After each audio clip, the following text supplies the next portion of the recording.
Ladies and gentlemen, my name is Dr. Frederick Osman. I'm the President of the Teachers Guild of New South Wales. These awards highlight the achievements and diversity of the education profession across our state.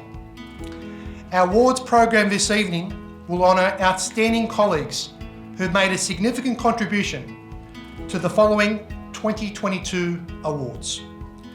The Honorary Fellowships of the Teachers Guild of New South Wales, the Regional and Remote Teaching and Learning Excellence Awards. These awards are an opportunity to publicly acknowledge the work of all educators.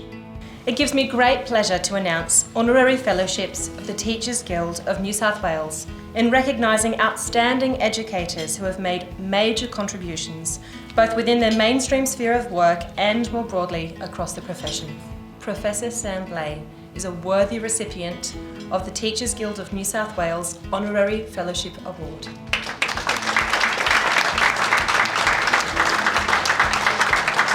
Professor Eugene Clark is a worthy recipient of the Teachers Guild of New South Wales Honorary Fellowship Award.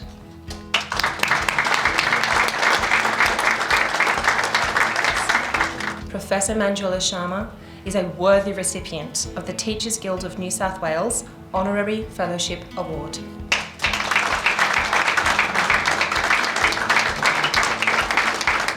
Dr. Scott Sleep is a worthy recipient of the Teachers Guild of New South Wales Honorary Fellowship.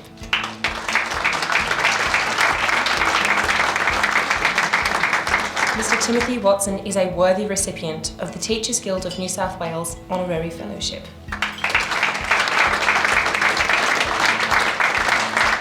Mrs. Karen Yeager is a worthy recipient of the Teachers Guild of New South Wales Honorary Fellowship Award.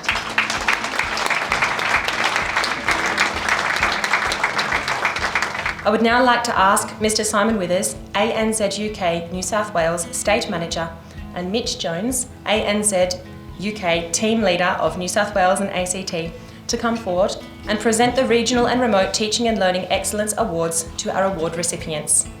Rosalind has fully embraced digital technologies in her teaching practice and has in turn led peers in this way too. She is a worthy recipient of the Regional Teaching and Learning Award.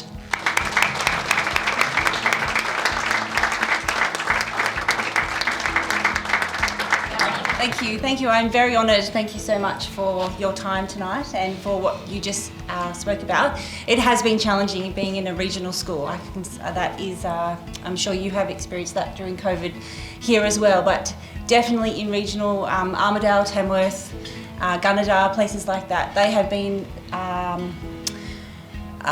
desperately impacted by COVID. We've had, a classic example was we had a lot of our boarders go home, so we didn't have any of those students at school. So they lost a significant learning, time in class, time fellowshipping with their students, relating to their students, and now that these students are back, which is wonderful, you can see the holes in their learning. So it is amazing that we have the opportunity to create digital media for these students to access at any time. And we can see now the value of that, especially with those students who did have to go home. It is great to have them back in class and to really, I guess, embrace what it is to be a boarder in a country town. Thank you. Dr. Keith Heggart, University of Technology, Sydney.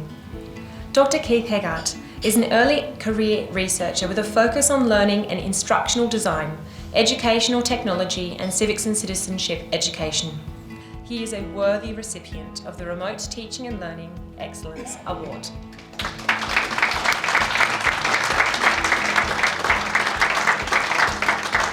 I don't have much to say except thank you. It's a real honour to receive this from such an august organisation, and I'm very mindful that I am in pretty esteemed company.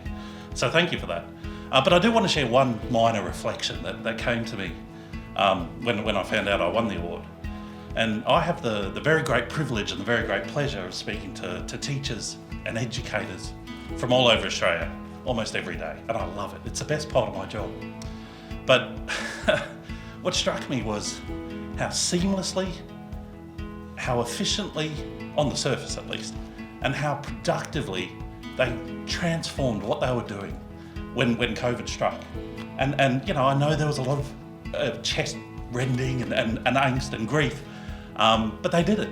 And we're not just talking about working from home, but effectively doing the same thing. Teachers were often looking after their own children while teaching in an entirely new modality or format. And I think that's extraordinary. But that's not even the most extraordinary thing, because then when the time came back to go back to school, I think they got 2 weeks' notice in New South Wales, and they did it in reverse, again, with a measure of professionalism that I think says so much about the quality of the profession.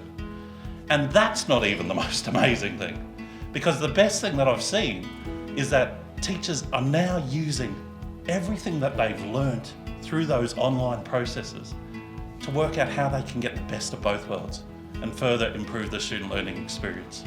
And if that doesn't say something about the power of our profession and our vocation, I don't know what does. Thank you very much.